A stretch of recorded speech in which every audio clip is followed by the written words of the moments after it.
It's time for your Low Country real estate market update. It's the Brian Beatty Real Estate Show. Brian is one of the top 1% real estate agents in Charleston. Find him online at listingsincharleston.com. That's listingsincharleston.com. Or call him at 843-345-1273. Now, broadcasting from the WTMA studios, here's your host, Brian Beatty.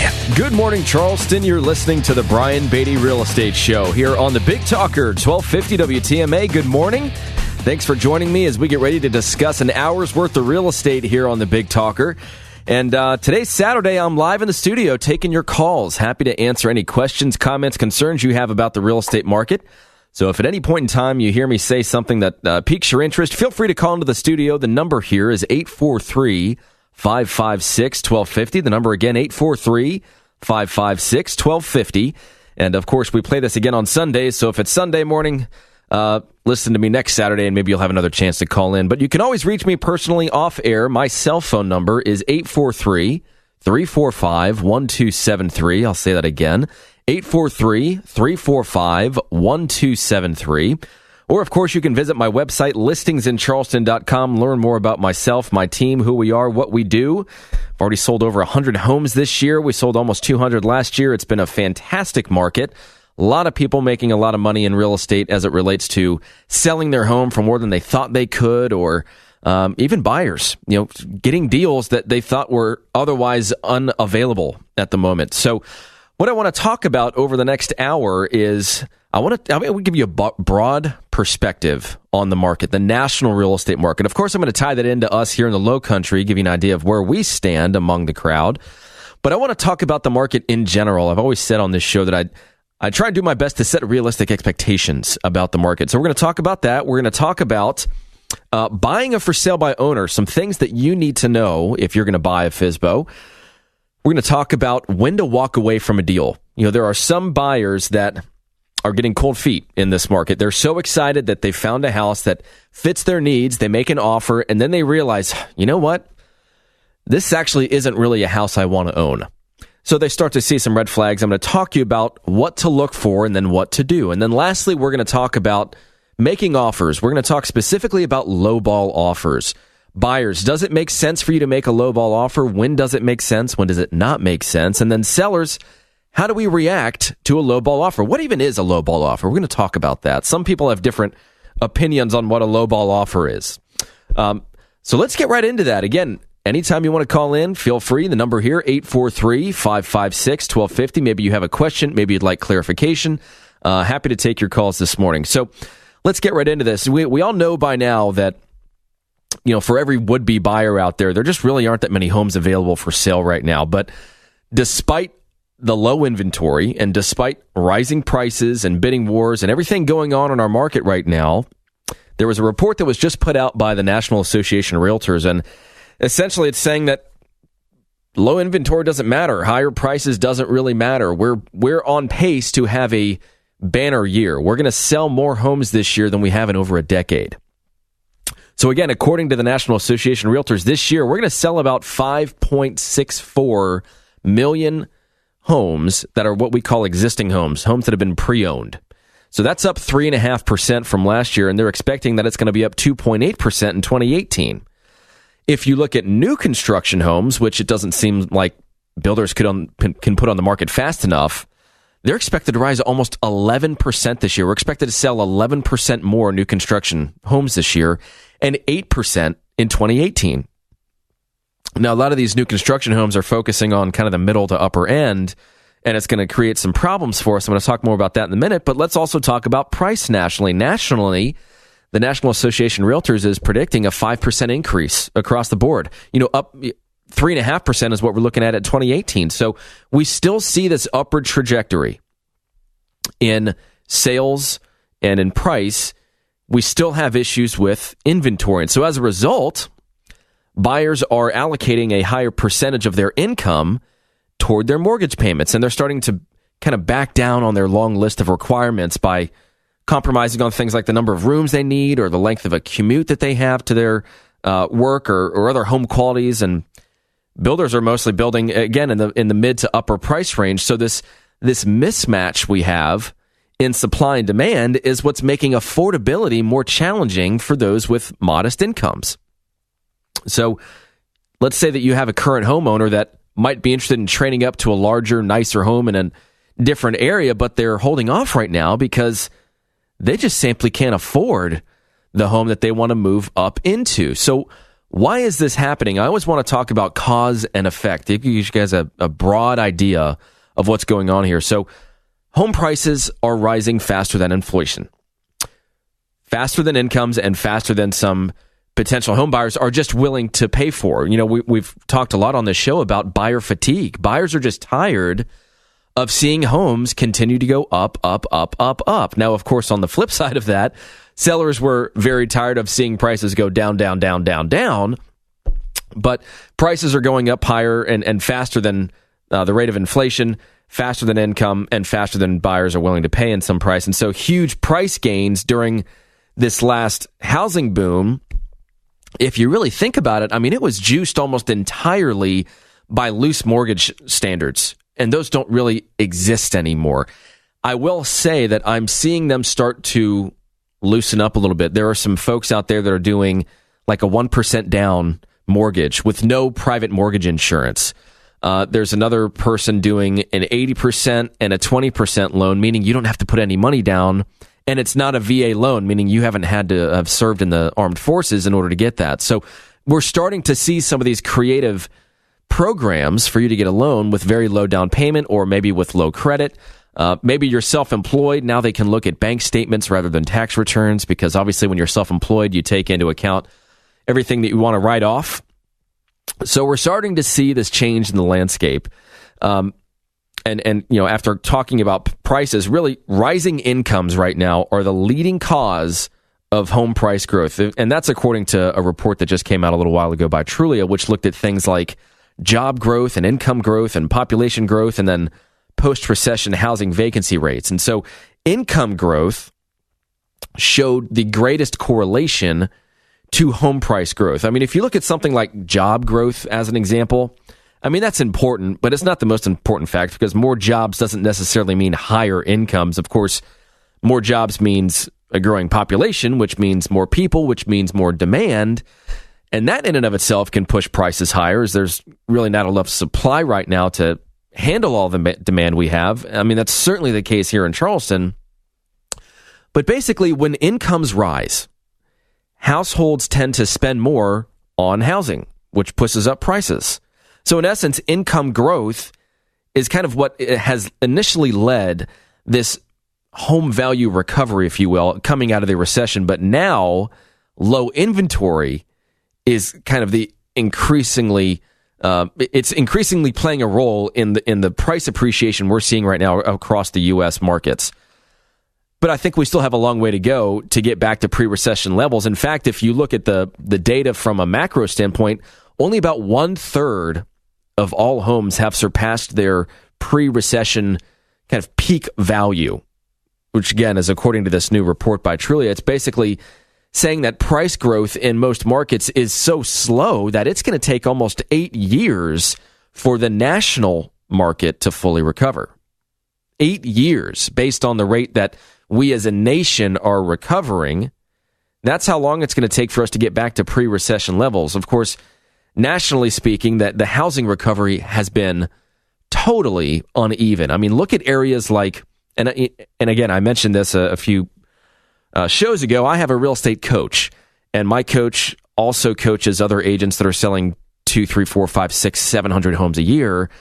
And so we get together, we mastermind, we talk about the market. And so these agents are in markets like Denver and Seattle and San Fran and so on and so forth. And they're seeing huge employment and population growth, and they're seeing double-digit increases in their prices. And so in those areas, almost all of those homes have either met or exceeded their pre-recession peak. But if you look at other areas of the country that were just smashed by foreclosures, I mean, there are areas in Arizona and New Jersey and Florida and even Vegas. I mean, I think fewer than 10% of those homes have reached pre-recession price peaks. So you have to look at the reason I'm saying this is because obviously we have people moving all over the place to get to Charleston. So we have to take into account the national market trends so that we better understand the purchasing power, the intent, and the ability of the buyers moving into our area. I mean, I forget what the number is. I had it a few shows ago. I want to say it was like 34 new people move here a day, and then we have 11 new births a day to the tune of 45 people being added to our population on a daily basis. That is what I recall. I don't recall if that is correct or not, but it sounds pretty darn good to me. So we've got all these people moving into the area. We've got this market that's very low in supply right now. If you look at the just numbers really quickly locally, and this is just going off of memory from last show, but I think we have 3.4 months worth of inventory, which is extremely low. So it is a seller's market. So the takeaway from this little segment here is that if you're a seller and you're thinking about selling your house, I'm telling you guys, now is the time to be investigating whether or not this makes sense for you. Take a look at what's going on in the market right now. There's hardly anything available. What gets put on the market gets snatched up really quickly, so long as it's priced well and it's in good condition and you hire an agent that actually knows what they're doing and can get the deal done for you. So sellers, if you're thinking about selling your house right now and you just want to know more about what it's worth and what your specific market looks like, feel free to give me a call. My number is 843-345-1273. That's my cell, 843-345-1273. Or go to my website, listingsincharleston.com. Submit your information there. Happy to walk you through our process of working with you. And remember, we do offer a commission as low as 2.4%. So more information on that at listingsincharleston.com. Stick around, Charleston. When we come back, we're going to talk about 4 tips to help you buy a for sale by owner. All that and more as the Brian Beatty Real Estate Show continues on the Big Talker 1250 WTMA. It's the Brian Beatty Real Estate Show. Broadcast Saturday mornings at 9 and Sunday mornings at 10 on the Big Talker 1250 WTMA. WTMA. You're listening to the Brian Beatty Real Estate Show on the Big Talker 1250 WTMA and WTMA.com. Welcome back, Charleston. Thanks again for tuning in to the Brian Beatty Real Estate Show here on the Big Talker 1250 WTMA. We're still getting into it here this morning. The coffee is flowing, feeling good, nice and awake. Let's talk about FSBOs. Let's talk about for sale by owners. And I'm gonna read off some very scientific stats here in just a moment. Very, very scientific. But first, if there's anything I say that piques your interest, you have a question for me, you want to talk on air, anything real estate related, give me a call. I'm in the studio this morning, 843-556-1250. The number again, 843-556-1250. Call me in the studio, be on the Brian Beatty Real Estate Show.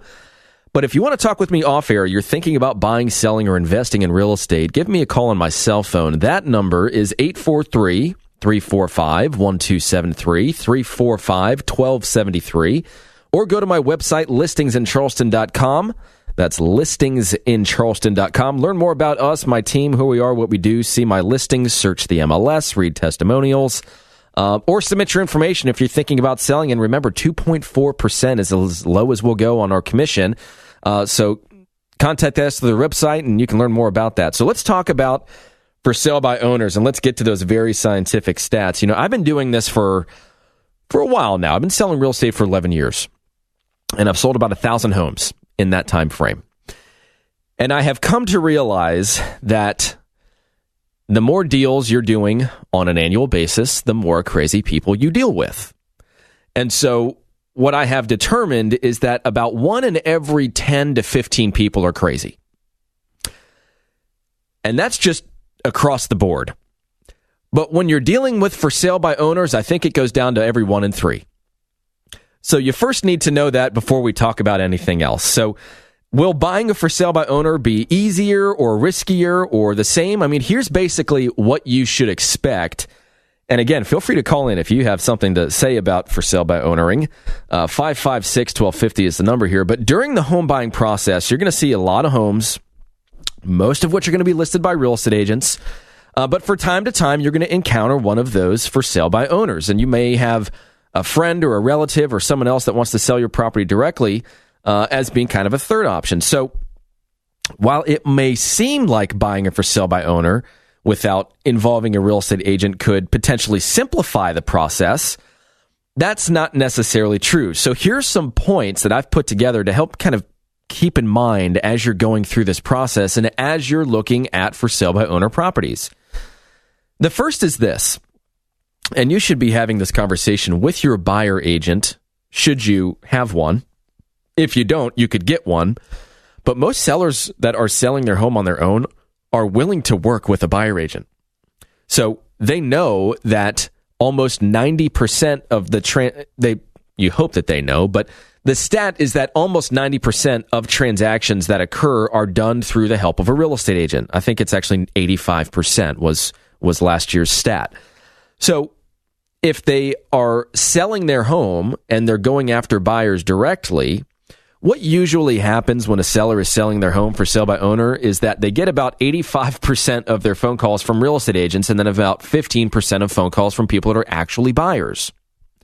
And this is, this isn't just stats driven from, the National Association of Realtors Profile Home Buyers and Sellers, which is a mouthful, but it's my experience as well. The for sale by owners are mostly getting contacted by agents. So they've been kind of coached and trained that, hey, if I'm a real estate agent, and I have been working with this buyer, and I introduce this buyer to your property and help them purchase it, I want to be compensated for it. So if I bring you a ready, willing, and able buyer, are you willing to compensate me to the tune of 3% of the purchase price as my commission?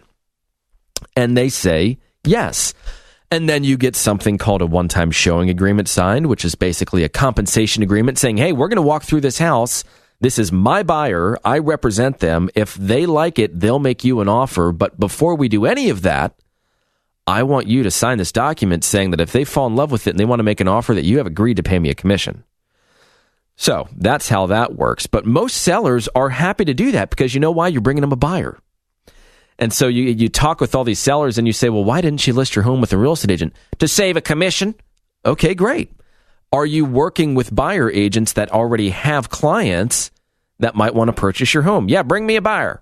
Okay, pay me 3% and I'll do so. So they're going to work with the agent more often than not. So if you're a buyer, talk to your agent about the property because you're going to want as much research as you can possibly get your hands on about that property. The second thing I'll mention is that I wouldn't necessarily think about the home any differently than any other property listed for sale by a real estate agent. I mean, if you think it's a great home and a great location and it meets all of your criteria, don't necessarily think of it as different just because it's listed for sale by owner rather than an agent. I mean, the main thing to keep in mind is that you are going to be meeting that owner face to face. And typically as real estate agents, we try and prevent that from happening because of the old saying that what you say can and will be held against you. And and especially in the South, I mean, in other areas of the country, it might not be the same, but in Charleston, for the most part, people are very friendly and they're very hospitable, which means that people like to talk. And when people like to talk, they sometimes say things that they shouldn't. And sometimes those things they shouldn't have said can be used against them when it comes time to negotiate a deal. So an example of that would be saying something like, oh, we absolutely love the home and our son's best friend lives right down the street. Well, you might just be simply conveying your excitement to that owner, but guess what? Now the seller knows how much you want their house, and you haven't even gotten to the important part yet, which is negotiating the deal. So you just have to be aware that you're going to be walking through the house with the owner. It's okay to compliment, it's okay to be polite, but it's not okay to reveal your intentions, which is, as a real estate agent, I would never tell a listing agent or a seller why my buyer is buying, the motivations behind their interest in buying, how interested they truly are. I'm not going to give up any information that's going to compromise my buyer's ability to get the very best deal possible on a piece of real estate. So don't do that to yourself if you're going to walk through a for sale by owner. The third thing I'll say is that laws still apply.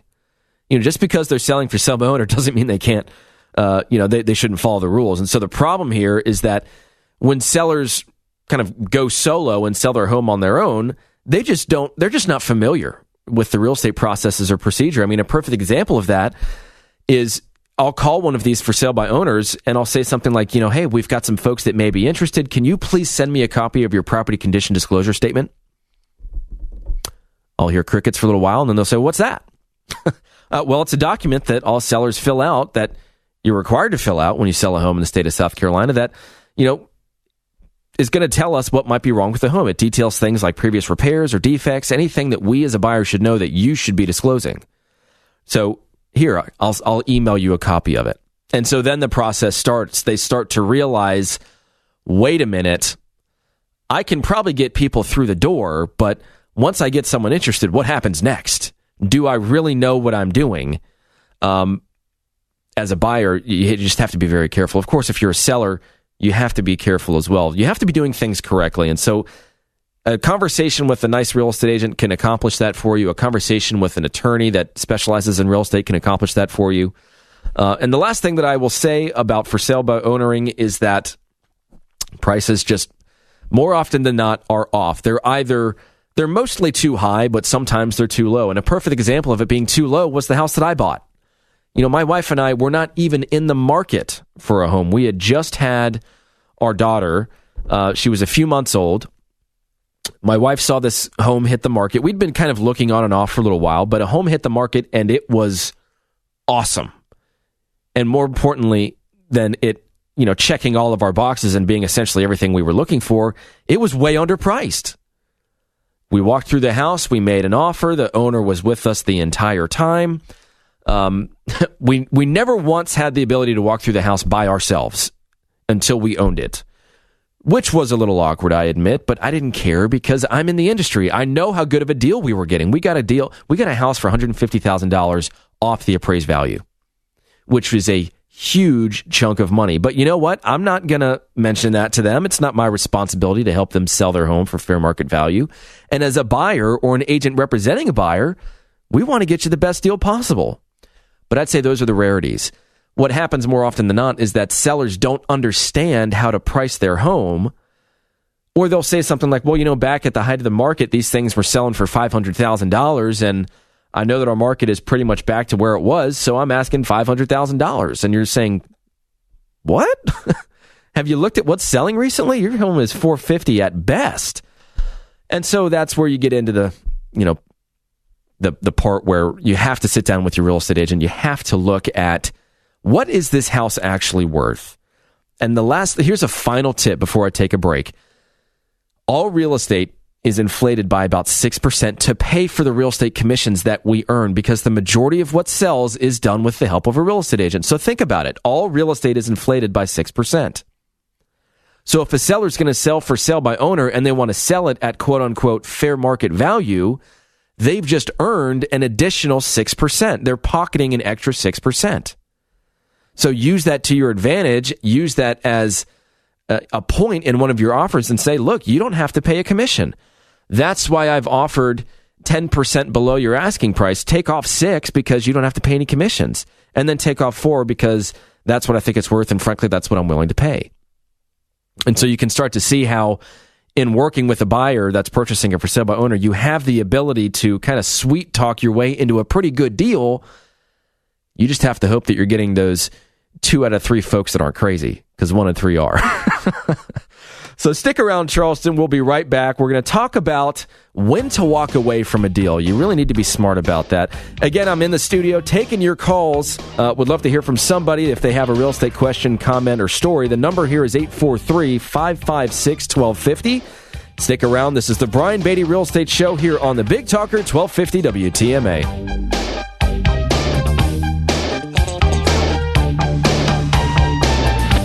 Visit Brian Beatty's website at listingsincharleston.com. The Brian Beatty Real Estate Show continues next on the Big Talker, 1250 WTMA. 1250 WTMA. Now, the Brian Beatty Real Estate Show continues on Charleston's Big Talker, 1250 WTMA. Welcome back, Charleston. Thanks again for tuning in to the Brian Beatty Real Estate Show here on the Big Talker, 1250 WTMA. I always like to take a little bit of time every show and just say thank you to those of you that, listen to this program and rely on the information within it to make some informed decisions in real estate. It's my pleasure to be on this program, and it's It's also my pleasure to talk to you off air. If there's anything I can do to help you, whether it be buying, selling, investing in real estate, or just having a chat, helping you with something, general in nature, happy to help you in any way I can. My number is 843-345-1273. That's my cell phone number, 345-1273. Or you can go to my website, listingsincharleston.com. That's listingsincharleston.com, and learn more about myself and my team and what we sell, how we market our homes, all of that stuff. You can contact us through that website. And, of course, we are on the air. We're taking your calls. So the number here in the studio, 843-556-1250, 843-556-1250. So let's talk about when to potentially walk away from a house. I'm going to give you 7 different scenarios here in which you need to very strongly consider whether you should make the decision to walk away from a home or not. And the first one is the more obvious one, which is that the inspection turns up something that's just majorly wrong. We're talking about something like a vintage electrical system that's one spark away from a fire, or, sagging floors, or cracks in the wall in weird spots, and, roof issues or drainage issues. Maybe you've got water that pools up close to the foundation of the home. I mean, never, ever, ever ignore something major on an inspection report. Get more information on it. It's the inspector's duty to identify the issue. Then you need to speak with a contractor, a builder, a handyman, an engineer, whomever you need to speak to about the issue that you find to get more information so that you can make an informed decision. But never push that under the rug because you think you might be getting a deal, because I'm here to tell you, folks, that there's stuff out there that can cost more money than you ever imagined. I had a seller in downtown Charleston, and this was a while ago. I think this was probably 2-3 years ago. They were going to sell their house. We walked through the house. I noticed some peaks and valleys in their floors, and I said, that's just Charleston. That's just Charleston. Well, we, at my suggestion, got a pre-listing inspection, found out that the crawl space in their house was shot, and you know how much it was going to cost to fix? About $60,000. Whoa. They couldn't even sell their house. They didn't have the ability to they owed too much money, and they didn't have enough money to fix their house.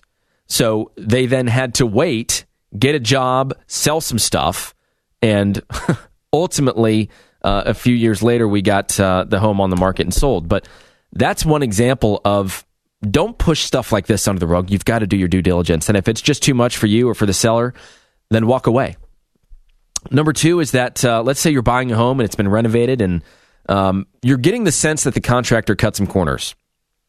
So we all want a house with good bones. And so if we're buying one of those homes that somebody flipped, make sure that you're walking through that house and you're scrutinizing every nook and cranny. I mean, one of the signs of kind of cutting corners is that you get to see some fresh paint overspray in the inside or outside of like things like window trim or light fixtures. And so as an example, that overspray might be things like covering up some inconsistencies in the finish or wood that doesn't look like wood. But if you're seeing that a contractor has cut the corners, I mean, there are some new construction homes where 2 years after they're built, they thinned out the paint so much on the exterior of the property that you can almost see the wood.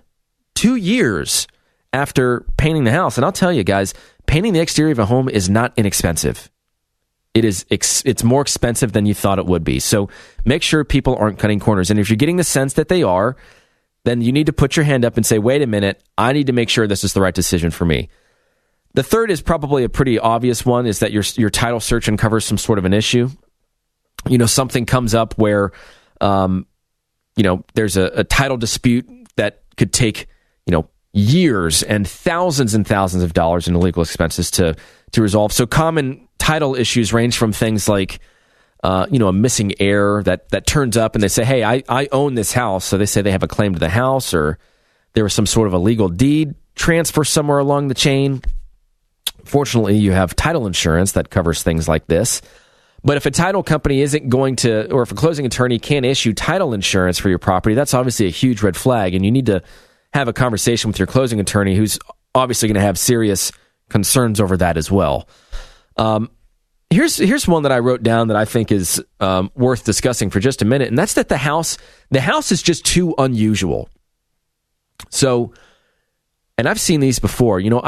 I'm a big fan of an open floor plan, don't get me wrong, but I've seen a few people take it a little too far.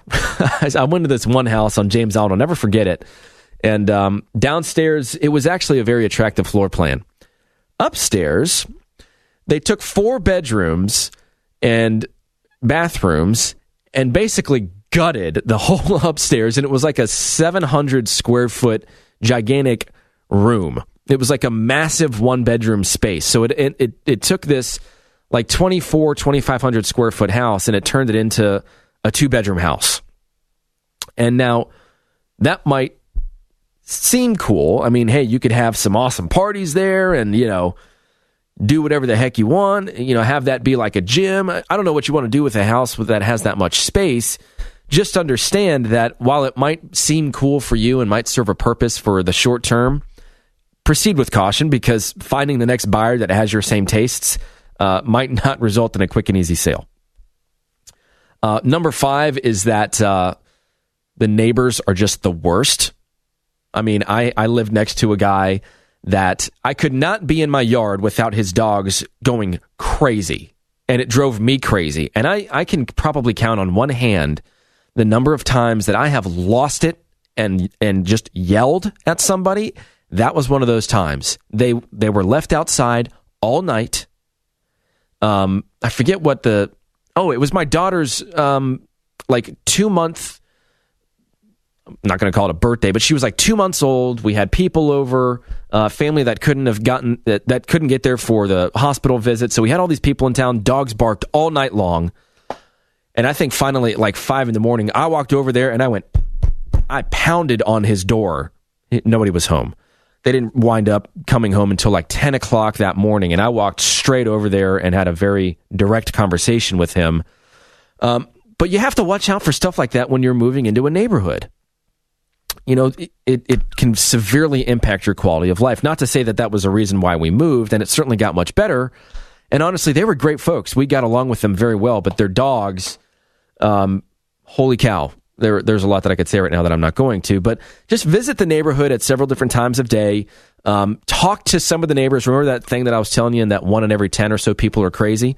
If you talk to every single one of your neighbors and get the scoop on the area, if you truly are concerned about it, you should talk to enough people to where you're diversifying the crazy factor and decreasing your chances of, if you only talk to one person and they're the crazy neighbor, they may skew your opinion of the neighborhood. So just be careful for that.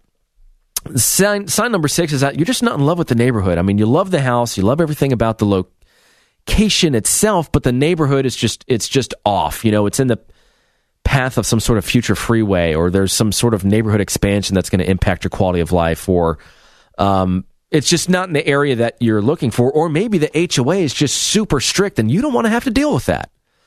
That's something that you need to look into. And then the 7th thing, before we take a break here, is that you really can't afford it within reasonable measures here. Yeah, I mean, it's a financial stretch for you to buy this house, is what I'm saying. I mean, if you're one transmission issue or dishwasher breakdown away from being borderline broke, you probably are about to overextend yourself in purchasing this home. So obviously lenders are going to let you get as far up to your debt-to-income ratio as their guidelines and limits will allow you to go. And so they'll say something like, this is the maximum amount that you can afford based on your current debt-to-income ratio. And so what do most people do? They say, okay, we can afford a $300,000 house. And so they start looking at $300,000 houses. They realize that market's pretty competitive. Say, well, let's just look at 310 to 315. And they fall in love with one. And it's 310, and they go back to that lender and they say, is there any way we can push our budget to 310? And they say, well, yeah, I mean, if you modify this and do this, yeah, we can get you there. I think that I could make a special exception for you and get it in front of underwriting, and we can probably get that done for you.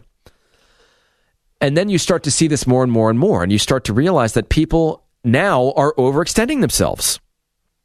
They shouldn't be buying a home in that price range because it's just too much of a financial burden on them. And so sure, you can skip eating out, but if you're starting to justify, well, hey, let's just eat in. We don't have to go out to dinner anymore. No more weekend trips. This is the house of our dreams. I can tell you that in all the people that I've helped, being house rich and cash poor is overrated. So I wouldn't put yourself in that position if you have the ability to avoid it. There's a lot more that I could say on that because I spent the bulk of my career helping people get out of those situations. I mean, I got licensed in 2006 and immediately went to work in essentially bailing people out of bad decisions or in people that had just overextended themselves. So I've got a lot of experience in that area of this market. And I hope that in anybody that I communicate with, that they take that into consideration because I've seen the good, the bad, and the ugly in that. And it's a big part in what's shaped my personal behavior in real estate and in the way that I approach my investments and the way in which I approach the home that I own, so on and so forth. So if that's something that you'd like to discuss off air, you're welcome to give me a call on my cell, 843-345-1273. Things that you should be watching out for. And really it just boils down to education in this market, expectations in this market. So again, 345-1273 is my personal number. Or go to listingsincharleston.com if you want to contact me. You want to talk about buying, selling, or investing in real estate. And we'll have a few minutes left after for our next segment here. So if you do have anything you want to discuss, the number in the studio, 843-556-1250. Stick around with a few more minutes left of the Brian Beatty Real Estate Show here on the Big Talker 1250 WTMA. Hear the Brian Beatty Real Estate Show every Saturday morning at 9 and each Sunday morning at 10 on 1250 WTMA and WTMA.com. WTMA! Expert news and views on the Lowcountry real estate scene. The Brian Beatty Real Estate Show on 1250 WTMA. Welcome back, Charleston, to the last few minutes of the Brian Beatty Real Estate Show here on the Big Talker, 1250 WTMA. A few minutes left to call in if you're thinking about getting on the Brian Beatty Real Estate Show. The number here is 843-556-1250. Again, that's 843-556-1250.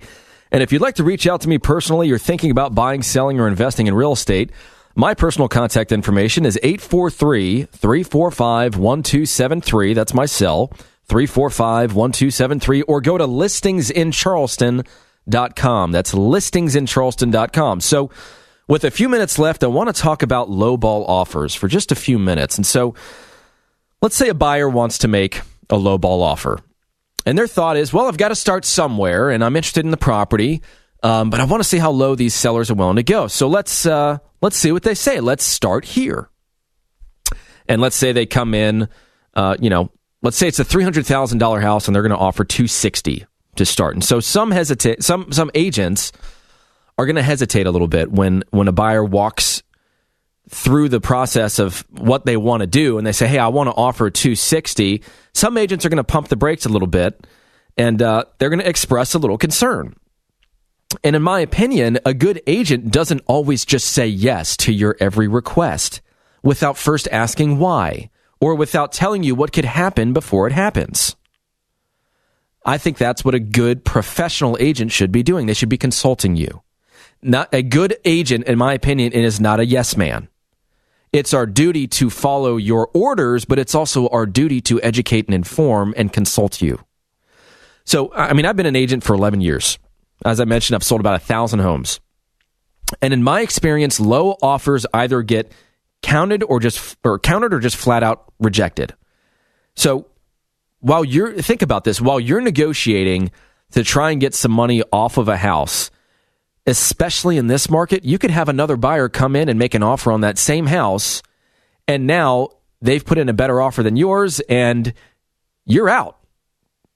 Think about this, too. Sellers can get emotional about the process of selling a home. If you've ever sold a home and you've gotten a lowball offer, you know how it can have an emotional toll on you. And you try not to take it personally, but you just do. So my policy is this. If I'm going to help you negotiate for a lower price on a house, I'll make whatever offer you want to offer. We first need to look at the comps. We need to understand what it's truly worth. And then I need your buy-in. I need your understanding that we can make that offer so long as you're willing to lose the house. That's the bottom line. We'll try and do the best we can to get you the best deal possible. But if you want to lowball a seller with hopes that with the understanding that you know they're not going to take that deal and they're probably going to counter, but they might reject it, you just need to have the understanding that you might lose the deal. Okay? So what's a fair and reasonable price? I mean, it really comes down to a few simple things, such as what else can you get for the money, and does this house truly fit your needs? I mean, here's one way of thinking about it. Let's use that example of you made an offer of $260,000 on a $300,000 house. What else can you buy for, say, $275,000 to $310,000? I mean, is the house you're making an offer on better or worse or bigger or newer, or does it have all the items that you're looking for that most of the other homes you've seen doesn't have? Those are some of the things you need to take into consideration, and that should be what inspires you to make a better offer. That should create some urgency for you. So there's nothing wrong, in my opinion, with making a low offer, but you need to understand you could lose it while you're negotiating, and you could, of course, insult the seller to the point that they won't even counter. So that's what you need to know if you're a buyer. Now, if you're a seller, when you get a lowball offer, the first thing you need to do is you need to rely on your agent. You need to go back and have that discussion about, what is my house actually worth? Is it reasonable for me at this stage in the game to accept less than what it's worth? Is that a reasonable thing for me to do? Or is it reasonable for me to assume that if I wait, I'm going to get a better offer? Well, if it's a lowball offer, you're going to get a better offer. I mean, I just put a home back on the market for $625,000, and we had an offer the first day for $480,000. And you can imagine what the seller wanted to do with that offer. So we just said, thank you very much, but no thank you. And we sent him a rejection form, and we went on our very way. We didn't even want to, it didn't even exist in our minds because it was just ridiculous. So the first thing you need to do is rely on your agent. You need to remember how much your home is worth, look back at those comps, and rely on your agent to guide you through the process. And the other thing that I'll say is this. I very rarely encourage people to reject offers. Now, with that example I just mentioned, $480,000 on $625,000, that's just ridiculous. That's just stupid. So we're not going to play that game. But I will tell you that I had a listing in Mount Pleasant, a beautiful home. It was, I think, 6,000-ish square feet on the water. We had it listed for $1.4 million. We got an offer for $1 million cash. And the seller was like, why would I even waste my time talking to this person? Look how far off they are from our asking price. And I said, look, I understand. We've been on the market for 6 months. Sometimes buyers just have to get it out of their system. They just have to do this. And we know it's not logical. They know you're not going to take it at $1 million. So here's what we do. Let's use this as an opportunity to get in this driver's seat and be hard-nosed with regard to our negotiation strategy. So this is what we did. We said, all right, look, we've already discussed a price reduction. Let's go back to them with that price reduction. $1.34 million. Remember, we're listed at $1.4. We went back to them at $1.34 and we said, hey, look, we're essentially paying to play here. This is what we're willing to sell our house for. It took every bit of me to convince the seller to even respond to your offer. So here it is. And it's a take it or leave it. Well, guess what? The buyer took it. We sold it for $1.34. They came up $340,000. So that's an example of, sometimes those buyers, they just have to get it out of their system. So what I like to do as a strategy, and I'm not afraid to say it on air. I know a lot of agents listen to this program, but I like to come off the price just a tad and say, look, in good faith, we're going to negotiate here. But your next offer has to be something extremely realistic, enough for us to say, I would sell my home for that. And if it's not, then we're done here. We're not going to waste any more of our time. So you have one more opportunity to make us a good offer. If not, you're done. There's a bunch of different ways you can play lowball offers, but I would not suggest rejecting them because you've got a seller that wants to sell and a buyer that wants to buy. So you might as well work hard to try and match those two up. There's a lot more I could say about that. If you're thinking about selling your home, would love the opportunity to walk you through that process. Let's talk about what your home is worth. Let's talk about the trends in the marketplace. And let's determine if now is the right time for you to put your home on the market. As you know, we have a big shortage of inventory, and I'd be willing to bet your home is worth more than you think it is. So if that's something I can help you with, give me a call. My number is 843-345-1273. Again, 843 844-345-1273, or go to my website, listingsincharleston.com. That's listingsincharleston.com. Thanks so much, Charleston. Enjoy the rest of your weekend, and thanks for tuning in to the Brian Beatty Real Estate Show on the Big Talker 1250 WTMA. Join us for another edition of the Brian Beatty Real Estate Show next Saturday morning at 9 and Sunday morning at 10. Contact Brian Beatty online at listingsincharleston.com. That's listingsincharleston.com. Or call him at 843-345-1273. 843-345-1273.